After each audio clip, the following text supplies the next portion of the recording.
ನೌಕಾಪಡೆಯ ಪಿತಾಮಹ, ಸಾಮ್ರಾಟರಿಗೆಲ್ಲ ಮಹಾ ಸಾಮ್ರಾಟ, ಚಾಲುಕ್ಯರ ಚಕ್ರವರ್ತಿ, ದಕ್ಷಿಣ ಪತೇಶ್ವರನೆಂಬ ಬಿರುದಾಂಕಿತನಾದ ಇಮ್ಮಡಿ ಪುಲಿಕೇಶಿ.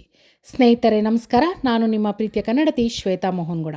ಸ್ನೇಹಿತರೆ, ಏಪ್ರಿಲ್ 4 ಈ ದಿನವನ್ನು ಕನ್ನಡಿಗರ ವಿಜಯದ ದಿನ ಎಂದು ಆಚರಿಸಲು ಪ್ರಮುಖವಾದ ಕಾರಣ ನಮ್ಮ ಇಮ್ಮಡಿ ಪುಲಿಕೇಶಿ.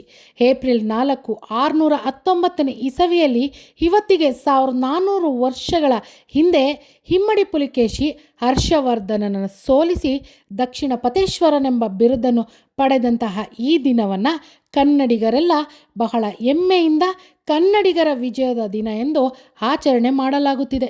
ಉತ್ತರ ಪತೇಶ್ವರನೆಂದೇ ಖ್ಯಾತನಾಗಿದ್ದ ಹಾಗೂ ಸೋಲನ್ನೇ ಕಂಡಿರದಂತಹ ರಾಜ ಹರ್ಷವರ್ಧನ ಇಮ್ಮಡಿ ಪುಲಿಕೇಶಿಯ ಮೇಲೆ, ಅಂದರೆ ಚಾಲುಕ್ಯ ವಂಶದ ಮೇಲೆ ಯುದ್ಧವನ್ನು ಘೋಷಿಸುತ್ತಾನೆ.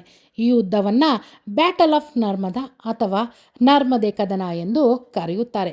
ವಿಂಧ್ಯ ಪರ್ವತದ ತಪ್ಪಲಿನಲ್ಲಿ ನರ್ಮದಾ ನದಿಯ ತೀರದಲ್ಲಿ ನಡೆದ ಮಹಾಯುದ್ಧವೇ ಬ್ಯಾಟಲ್ ಆಫ್ ನರ್ಮದಾ.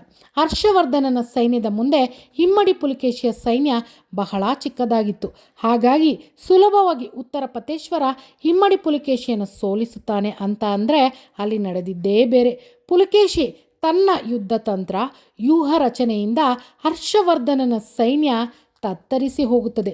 ಇನ್ನೂ ತಾನು ಸೋಲುವುದು ಖಚಿತ ಎಂದು ತಿಳಿದ ಕೂಡಲೇ ಇಮ್ಮಡಿ ಪುಲಿಕೇಶಿಯ ಬಳಿ ಹೋಗಿ ಭೇಟಿ ಮಾಡಿ ರಾಜಿಗೆ ಮುಂದಾಗುತ್ತಾನೆ ಹರ್ಷವರ್ಧನ.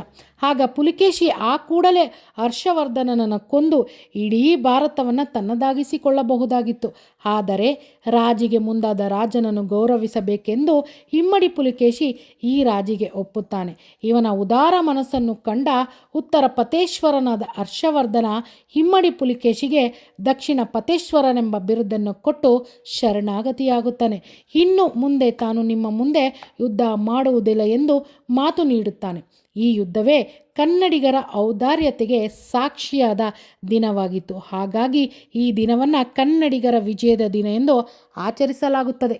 ಕನ್ನಡಿಗರ ಹೃದಯ ಸಾಮ್ರಾಟನಾದ ನಮ್ಮ ಇಮ್ಮಡಿ ಪುಲಿಕೇಶಿಗೆ ಕತ್ತಿ ಹಿಡಿದು ಯುದ್ಧ ಮಾಡಲು ತಿಳಿದಿತ್ತು, ಶಾಂತಿ ಕಹಳೆ ಊದಲು ಕೂಡ ತಿಳಿದಿತ್ತು.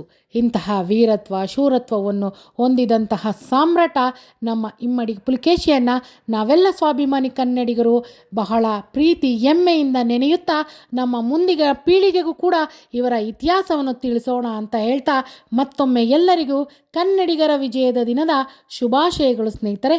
ನಮಸ್ಕಾರಗಳು.